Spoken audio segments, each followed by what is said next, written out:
नमस्कार दोस्तों। तो आज हम आ चुके हैं लेस्टर। आज हम डिस्कवर करेंगे लेस्टर को और यहाँ पर ही देखेंगे कि क्या क्या घूमने के लिए मोस्ट इम्पॉर्टेंट टूरिस्ट लोकेशंस हैं। आज हमारा सफ़र शुरू हुआ सुबह के 10 बजे। हम कोवेंट्री से निकले और लेस्टर की बस पकड़े जिसमें हमें लगा 2 पाउंड्स और हम आ चुके हैं ये लेस्टर शहर में। दोस्तों इसे माना जाता है मिनी इंडिया। यहाँ पर बहुत इंडियंस रहते हैं। ऐसे तो मुझे उतने इंडियंस नज़र नहीं आए, बट बस में भी मैं देखा बहुत सारे इंडियंस थे। और यहाँ पर ही हम लोग बेसिकली देखेंगे क्या क्या है यहाँ पर ही। तो पहला लोकेशन हम सोच रहे हैं यहाँ पर ही किंग रिचर्ड 3 का एक म्यूज़ियम है, उसे पहले कवर करेंगे। दोस्तों आप देख सकते हैं यहाँ का जो बिल्डिंग्स है, बहुत पुराने बिल्डिंग्स दिख रहे हैं। सब आई थिंक सब मेडिवल टाइप का है। तो सब कुछ कवर करेंगे, कृपया वीडियो के अंत तक बने रहे। हम लोग सबसे पहला लोकेशन जाएंगे जो है किंग रिचर्ड 3 का म्यूज़ियम, और उसके बाद हम लोग देखेंगे कि नेक्स्ट क्या है। यहाँ पर बहुत सारे म्यूज़ियम है, जैसे कि यूके में ज़्यादातर म्यूज़ियम्स देखने को मिलता है। तो हम लोग म्यूज़ियम्स एंड आर्ट गैलरीज, फिर जो यहाँ की हिस्ट्री है, रोमन मेडिवल पीरियड के जो भी यहाँ पर रिमेन्स बचे हैं वो भी हम लोग एक्सप्लोर करेंगे इस वीडियो में। तो वीडियो के अंत तक बने रहिए। दोस्तों ये है द किंग रिचर्ड 3 का, यहाँ पर ही एक बड़ा सा मूर्ति बना हुआ है। तो यहाँ लिखा गया है किंग रिचर्ड 3, जो कि इंग्लैंड के राजा थे 1483 से लेकर 1485 तक। आई थिंक बहुत पॉपुलर राजा थे उस टाइम के।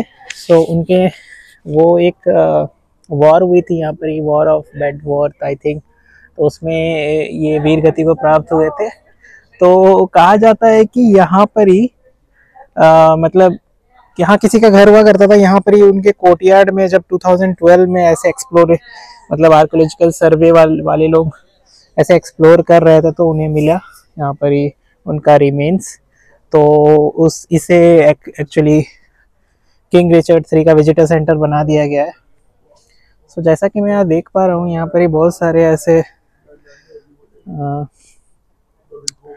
Cathedral garden. यहाँ लिखा गया लेस्टर कैथेड्रल गार्डन।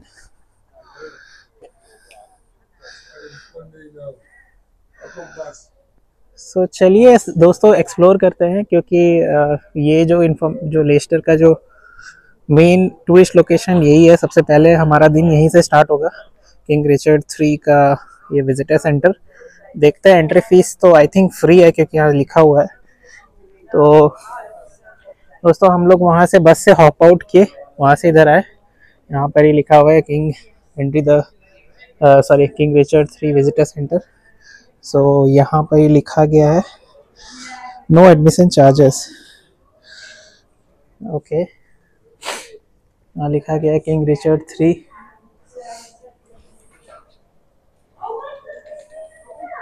ये किंग रिचर्ड 3 का बड़ा सा पेंटिंग आपको देखने को मिल रहा है। चलिए एंटर करते हैं। ये है दोस्तों एंटर।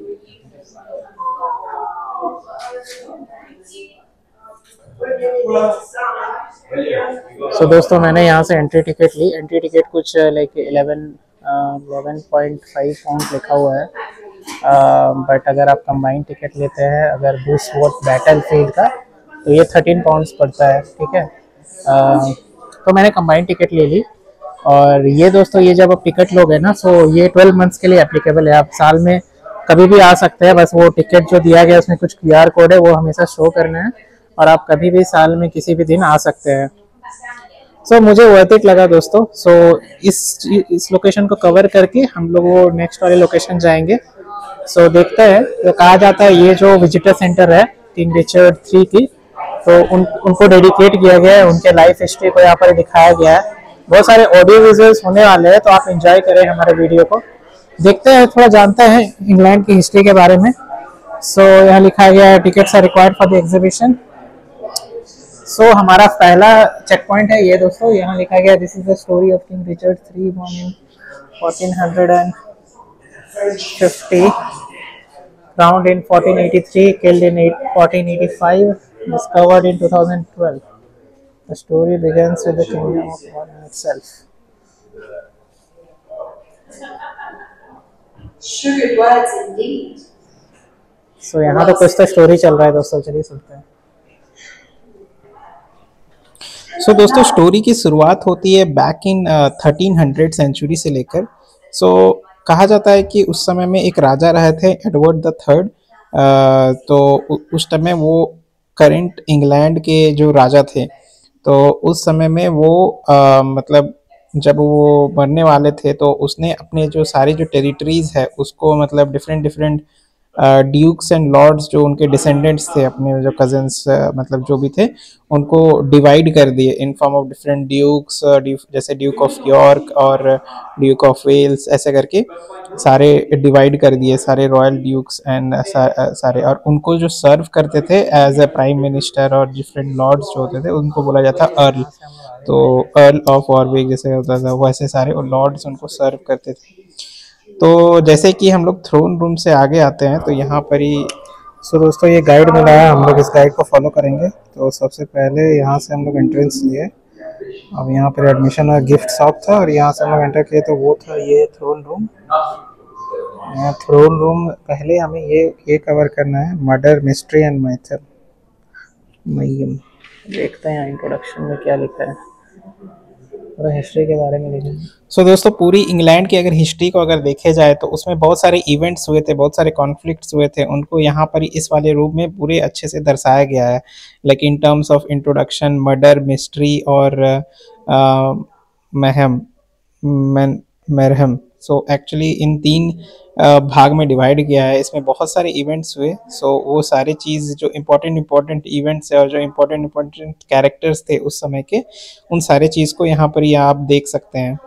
सो अगर हिस्ट्री को अगर पीछे देखा जाए, अगर इंग्लैंड हिस्ट्री को देखा जाए तो जैसा कि मैंने स्टार्टिंग में बताया था कि एडवर्ड द थर्ड थे, वो अपने डिसेंडेंट्स को like different different Yorks different different lords के रूप में डिफरेंट डिफरेंट टेरिटरीज को रूल करने के लिए डिवाइड कर दिए थे। और एक सेंट्रल राजा रहेगा जो जिसको सब ये लाइक अपना किंग मानेंगे, इस तरह से हुआ था। तो जैसे कि आप अगर गेम ऑफ थ्रोन्स के फैन है कि उसमें जैसे होता था ना कि अपने अपने अपनों में लाइक थ्रोन के लिए लड़ रहे हैं, तो ऐसा ही कुछ आगे देखने को मिलेगा कि कैसे एक थ्रोन के पीछे लाइक सब पागल अपने ही भाई अपने एक दूसरे के लिए लड़े लड़े जा रहे हैं। सो दोस्तों इस वाले वॉल में सारे इवेंट्स को बड़ी अच्छे तरीके से इस टाइमलाइन के फॉर्म में दिखाया गया है कि कैसे कैसे क्या क्या इवेंट्स हुए थे। सो थोड़ा बहुत मैंने इन सबको पढ़ा तो मुझे यही कंक्लूजन मिला कि जब एडवर्ड थर्ड ने डिक्लेयर किया कि रिचर्ड द सेकंड वो मतलब रूलर रहेंगे, तो उस समय में बहुत सारे डिस्प्यूट्स हुए। उस समय में जो हेनरी फोर थे वो एक्चुअली इस चीज़ से नाखुश थे, तो उन्होंने कुछ अपने बाकी के लॉर्ड्स और फॉलोअर्स के साथ मिलके रिचर्ड सेकंड को ओवरथ्रो कर दिया और वो खुद राजा बन गए। और उस समय जो रिचर्ड के जो भी डिसेंडेंट्स थे उनसे उनका टाइटल छीन लिया गया। तो हम आगे जानेंगे कि रिचर्ड थर्ड कहाँ से इसमें पिक्चर में आता है। तो जो रिचर्ड सेकंड के जो डिसेंडेंट थे उसमें से ये रिचर्ड थर्ड निकल के आता है, जो बाद में जाके रिवोल्ट करता है अपने थ्रोन के लिए। जैसे कि अभी जो ब्लड लाइन थी, जैसे एडवर्ड थ्री की जो ब्लड लाइन थी उसमें ये रिचर्ड भी आता था और ये हेनरी की ब्लड लाइन भी आती थी।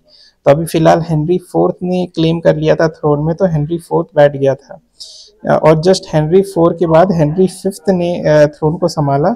उस समय भी हेनरी फोर के टाइम पे बहुत सारे रिबेलियंस देखने को मिले कि आपस में बहुत सारे लॉर्ड्स लाइक नाखुश थे कि एडवर्ड फोर्थ बैठ गए हैं थ्रोन पे। उस समय एक लॉर्ड ऑफ पर्सी थे, उन्होंने रिवोल्ट किया था और वो हेनरी फोर के अगेंस्ट में लड़ाई किए थे। लेकिन उस समय में हेनरी फिफ्थ जो आगे के राजा बनने वाले थे आफ्टर हेनरी फोर, उन्होंने बहुत सारे वॉर्स जीते और बहुत सारे किंगडम्स को लाइक रीयूनाइट किया, अपने अंडर लाया। इवन फ्रांस में भी उन्होंने बहुत सारी टेरिटरीज जीते और फ्रांस की भी बहुत सारी टेरिटरीज को ब्रिटिश कंट्रोल में लाया था उस समय, उस दौरान। हेनरी फाइव को लाइक बहुत ही इम्पोर्टेंट कैरेक्टर माना जाता है दोस्तों, एक बहुत ही महान रूलर माना जाता है जिन्होंने बहुत सारे टेरिटरीज ना सिर्फ इंग्लैंड में जीते बल्कि लाइक पूरे जो यूनाइटेड किंगडम में सारे जो लॉर्ड्स को है अपने अंडर रखा और उसके साथ साथ उन फ्रांस को भी वो जीते। लेकिन हेनरी फिफ्थ के बाद जो उनका जो बेटा आता है हेनरी सिक्स, वो बहुत ही कम उम्र में लाइक राजा बन जाता है, क्योंकि हेनरी फिफ्थ की मौत हो जाती है, उसके जस्ट इमीडिएट हेनरी लाइक वो अंडर 18 ही रहता है, बट उसे राजा बना दिया जाता है। तो वहाँ का ऐसा रूल था कि जब तक हेनरी सिक्स कैपेबल नहीं हो जाता राजा बनने के लिए, तो उस समय में द किंग प्रोटेक्टर नाम का एक टाइटल दिया जाता था। उसमें गोल्सेप करके कोई एक था बंदा, उसे उस समय में लॉर्ड प्रोटेक्टर के टाइटल मिला था, जो एक किंग के तरह ही पावर रखेगा, वो सारी चीज़ को संभालेगा और सारी चीज़ को वो उस समय देखेगा। तो उसी दौरान क्या होता है कि लाइक जो पूरे किंगडम में जो डिफरेंट डिफरेंट लॉर्ड्स थे, जैसे कि एक यॉर्क का लॉर्ड था और एक लैंकेस्टर ग्रुप था जो सॉमरसेट सॉमरसेट के नाम से था। वो लॉर्ड आपस में लड़ते रहते हैं, लाइक उसे उसे वॉर ऑफ रोजेस के नाम से भी जाना जाता है। बहुत सारे इंटरनल कन्फ्लिक्ट्स होते हैं। इस दौरान क्या होता है कि फ्रांस में बहुत सारी टेरिटरीज जो इंग्लैंड कंट्रोल में थी वो लूज़ हो जाती है। यही जो कॉन्फ्लिक्ट्स आगे देखा जाएगा कि किस तरह यॉर्क, जो जैसे मैंने स्टार्टिंग में बताया था कि रिचर्ड सेकंड जो थे उनके डिसेंडेंट थे, बट उनसे उनका जो हक छीन लिया गया था, वो अपने अपने थ्रोन को फिर से रिक्लेम करते हैं। तो उस समय में कुछ वॉर देखने को मिलती है कि जब रिचर्ड के जो बेटे थे, the king Edward and Richard third, जो जिसके नाम पे ये म्यूज़ियम है, वो सब मिलके लाइक हेनरी सिक्स को कैप्चर मतलब उनको बंदी बना लेते हैं और फाइनली थ्रोन पे अपना हक जमा लेते हैं। तो इस समय में यॉर्किस जो थे, जो ड्यूक ऑफ यॉर्क्स थे, वो फाइनली आके राजगद्दी को अपने नाम कर लेते हैं और हेनरी सिक्स को वो लाइक असैसिनेट कर देते हैं बाद में जाके। पहले उन्हें बंदी बनाया जाता है और उन्हें बाद में जाके असैसिनेट कर दिया जाता है। लेकिन अभी तक भी हेनरी, जो रिचर्ड थर्ड थे, वो सेकंड बेटे थे रिचर्ड के। सो एडवर्ड बनते हैं किंग, लेकिन एडवर्ड की भी बाद में बीमारी से कुछ मौत हो जाती है। तो उसके बाद रिचर्ड जो है उस समय में अपने आप को लाइक राजा घोषित कर देता है, द किंग मेकर, क्योंकि उस समय में जो था, जो एडवर्ड के छोटे बेटे थे दो, वो बहुत ही छोटे थे और उस समय में राजा बनने लायक नहीं थे, तो उनको द टावर ऑफ लंदन में रखा गया था। ऐसा माना जाता है कि ये अंकल जो रिचर्ड थर्ड थे बहुत ही लाइक बुरे इंसान थे। उन्होंने जो किंग एडवर्ड के बेटों को जो टावर ऑफ लंदन में था, उन्हें कॉन्स्पिरेसी से मार दिया था, ऐसा कुछ सुनने को मिलता है। वही यहाँ पर ही हमें देखने को मिलता है। बट बाद में देखा जाता है कि जो रिचर्ड थर्ड के अगेंस्ट हेनरी ट्यूडर, जो वेल्स के उस समय के करंट लॉर्ड थे, वो उस समय में लड़ाई छेड़ देते हैं और फाइनली हेनरी ट्यूडर जीत जाते हैं दोस्तों रिचर्ड थर्ड से। और ये बैटल होता है बैटल ऑफ बैडवर्थ में, और वहाँ पर ही रिचर्ड थ्री वीर गति को प्राप्त होते हैं। सो दोस्तों, ये था very in short the history of like जो भी वॉर्स हुए थे इंग्लैंड में, जो इस थ्रोन को वो फाइनली एंड होता है, क्योंकि हेनरी ट्यूडर फाइनली विजेता होता है और वो प्रिंसेस एलिजाबेथ, जो कि एडवर्ड फोर्थ की जो बेटी थी, उसे वो प्रपोज कर देता है शादी के लिए। तो इस तरह से लैंकेस्टर फैमिली और जो योकिस फैमिली है वो एक हो जाते हैं और फाइनली ये जो इतने सालों से संघर्ष चला आ रहा है, इतने सालों से कॉन्फ्लिक्ट्स चले आ रहे हैं अमंग डिफरेंट ब्लड लाइन्स, वो फाइनली ख़त्म होती है और इस तरह से ये वॉर यहाँ एंड होता है दोस्तों। दोस्तों, हम लोग जैसे ही म्यूज़ियम से बाहर निकलते हैं तो एक छोटा सा कैफेटेरिया मिलता है और ये बड़ा सा ओपन स्पेस मिलता है। यहाँ पर ही आप अपने फैमिली के साथ बैठ के यहाँ का डिशेस की लाइक आनंद ले सकते हैं। दोस्तों, ये जो मेन जो यहाँ रिचर्ड जो सेंटर है, ये इसका जो मेन हिस्सा है वो है इसका ग्रेवयार्ड। कहा जाता है दोस्तों, बैक इन 15th सेंचुरी जब रिचर्ड थर्ड वीर गति को प्राप्त हुए थे लाइक बेडवर्थ के वॉर में, तो उनका जो रिमेन्स था उसको यहाँ के एक जो कैथेड्रल, उस समय में कुछ कैथेड्रल या चर्च हुआ करता था जो अभी डिस्ट्रॉय हो चुका है, यहाँ पर ही उन्हें गाड़ा गया था। लेकिन ओवर द टाइम वो चीज़ लाइक डिज़ोल्व हो गई। बट 2012 में एक एक्सकेवेशन टीम आई थी जिन्होंने यहाँ पर ही एक्सकेवेट किया। इस समय में यहाँ पर ही कुछ तो एक अल्बर्ट स्कूल बोल के हुआ करता था, उसके जो बैकयार्ड में जो गार्डन थी उसे यहाँ पर ही एक्सकेवेशन टीम ने यहाँ एक्सकेवेट किया, तो इन्हें ये रिचर्ड थर्ड का स्केलेटन मिला। और आगे हम देखेंगे कि किस तरह इन स्केलेटन का बहुत सारा डीएनए वगैरह हुआ। तो उसके बाद पता चला कि ये जो स्केलेटन है वो रिचर्ड थर्ड का ही है, क्योंकि रिचर्ड थर्ड जो थे वो मतलब थोड़े से अपाहिज टाइप के थे। वो उनके बॉडी में बहुत सारी एबनॉर्मलिटीज़ थी। पहले तो वो कुबड़े टाइप के थे, उनका जो बैकबोन था वो थोड़ा सा टेढ़ा मेढ़ा था, प्लस उनका जो एक टांग था वो थोड़े लंगड़े टाइप के थे, और उनका एक हाथ भी आधा सूखा पड़ा हुआ था। तो वो थोड़े से अजीब टाइप के थे, विथ एबनॉर्मिटी थे, और इसीलिए भी देखा गया है दोस्तों, उसे कोई राजा की तरह एक्सेप्ट नहीं करता था। और और बहुत सारे विलियम्स ऑफ शेक्सपियर के जो प्लेज अब देखेंगे कि उसमें वो एक एनवियस राजा की तरह उसको पोर्ट्रे किया गया है। लाइक वो एक अच्छा राजा नहीं था, वो एक बहुत ही विकेट राजा था, वही वैसे ही पोर्ट्रे किया गया। और उसके साथ साथ उसके इसका फिजिकल अपीयरेंस को भी बहुत ज़्यादा अच्छे से डिस्क्राइब किया गया। अगर आप विलियम शेक्सपियर की नोवेल रिचर्ड थर्ड अगर पढ़ेंगे तो इन सारी चीज़ों को अच्छे से उन्होंने डिस्क्राइब किया है। तो दोस्तों ये है ग्रेवयार्ड, जहाँ पर ही रिचर्ड लाइक एक्सकेवेशन टीम ने रिचर्ड की जो स्केलेटन्स को यहाँ पर ही पाया था। सो दोस्तों ये जो रिचर्ड की जो गैलरी है, रिचर्ड थर्ड की जो गैलरी, इसको दो हिस्सों में डिवाइड किया गया है। जो पहला वाला जो ग्राउंड फ्लोर आपने देखा, वहाँ पर ही लाइक किंग रिचर्ड थ्री के रिलेटेड उसकी पूरी हिस्ट्री के बारे में बताया गया, और साथ साथ जितने भी जो वॉर ऑफ रोजेस है उनके से बारे में यहाँ पर पता चला। जो सेकंड लाइक फर्स्ट फ्लोर है, यहाँ पर जो एक्सकेवेशन टीम्स ने किस तरह फाइंडिंग की, लाइक पूरे साइंस के बारे में बताया गया है कि किस तरह से रिचर्ड थर्ड से की जो एक्सकेवेशन हुई थी यहाँ पर ही बैक इन 2012, और उसका जो किस तरह सक्सेसफुल रहा था ये पूरा जो एक्सकेवेशन, और साथ साथ जो डीएनए एनालिसिस की गई थी इसकी बोन की, वो किस तरह प्रूव करती है कि ये रिचर्ड थर्ड ही थे। वो सारा चीज़ यहाँ पर ही डिस्क्राइब किया गया। तो दोस्तों इसको एक तरह से साइंस की तरह देखा जाता है। यहाँ पर ही जो यूनिवर्सिटी ऑफ लेस्टर है वो इस पर बहुत दिनों से रिसर्च कर रही थी, और ये फाइनली ये प्रूवन हो चुका है, और ये जो स्टडी था वो फाइनली सक्सेसफुल रहा। इसमें बहुत ज़्यादा इन्वेस्टमेंट लगा था दोस्तों, और यहाँ पर इस म्यूज़ियम में यही दिखाया गया है। यहाँ पर ही जो किंग रिचर्ड का जो बोन स्ट्रक्चर आप देख सकते हैं कि उनका कुबड़ा पीठ था, तो वो भी यहाँ पर ही दिख सकता है, और किस तरह इन्होंने प्रूव किया कि रिचर्ड थर्ड के ही लाइक स्केलेटन है, और पहले यहाँ पर ही उनका ग्रेवयार्ड हुआ करता था। तो दोस्तों उनका जो स्केलेटन जो रिमेन्स जो यहाँ पर मिला, उसे अभी के लिए तो उसको रिप्लेस करके लेस्टर के जो कैथेड्रल है वहाँ पर ही दफनाया गया है। सो दोस्तों अगर आपको पता नहीं है कि यहाँ पर जो बड़े बड़े महान हस्तियाँ थे उनका जो कब्र है वो बेसिकली कैथेड्रल्स के लाइक ग्राउंड में ही उन्हें दफनाया जाता है, उनको रिस्पेक्ट करने के लिए। सो आप यहाँ पर देख सकते हैं एक सीटी मशीन का एक स्ट्रक्चर बनाया गया है, एक रेप्लिका बनाया गया है उनका जो बोन्स जो मिला था, और किस तरह से उन्होंने प्रूव किया कि उनकी मौत किस तरह से हुई थी। उनको मतलब जो अब वॉर ऑफ ब्रेडफोर्थ है वहाँ पर किस तरह उन पर हमला हुआ था, और वो कहाँ कहाँ पर ही उनको चोटें लगी थी जिससे उनकी मौत हुई थी, वो सारा यहाँ पर ही रिप्रेजेंट किया गया है।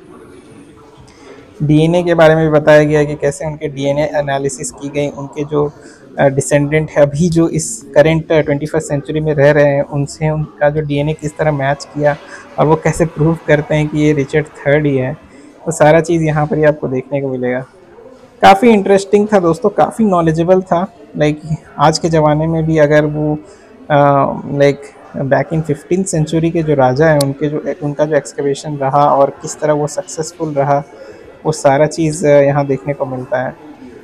इस म्यूज़ियम का जो दोस्तों एंट्री फ़ीस है जैसे 11.5 पाउंड जैसे मैंने बताया, पूरा वर्थ इट है, क्योंकि वो एंट्री फ़ीस पूरे साल भर के लिए अगर पूरा एप्लीकेबल रहती है। और ये म्यूज़ियम बहुत ही मॉडर्न टेक्नोलॉजी की तरह बनाया गया है, यहाँ पर ही साइंस का यूज़ किया गया है, बहुत सारी चीज़ें यहाँ पर ही आपको जानने को मिलेगी। सारे टाइमलाइंस को दिखाया गया है कि किस तरह एक्सकवेशन टीम ने लाइक पूरा जो प्लान को बनाया और किस तरह एग्जीक्यूट किया, वो सारा चीज़ आपको ये फर्स्ट फ्लोर में आपको देखने को मिलेगा।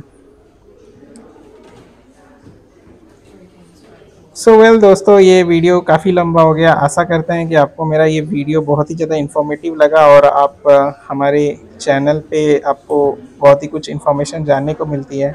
अगर आपको मेरा वीडियोस अच्छे लग रहे हैं तो अपने दोस्तों के साथ शेयर करें, सब्सक्राइब करें और हमारे यूट्यूब चैनल में बने रहें। सो मिलते हैं दोस्तों हम हमारे नेक्स्ट वीडियो में। तब तक के लिए बाय, टेक केयर, अपनों का ध्यान रखें, अपना ध्यान रखें, और मिलते हैं हमारे नेक्स्ट ब्लॉग में। बाय।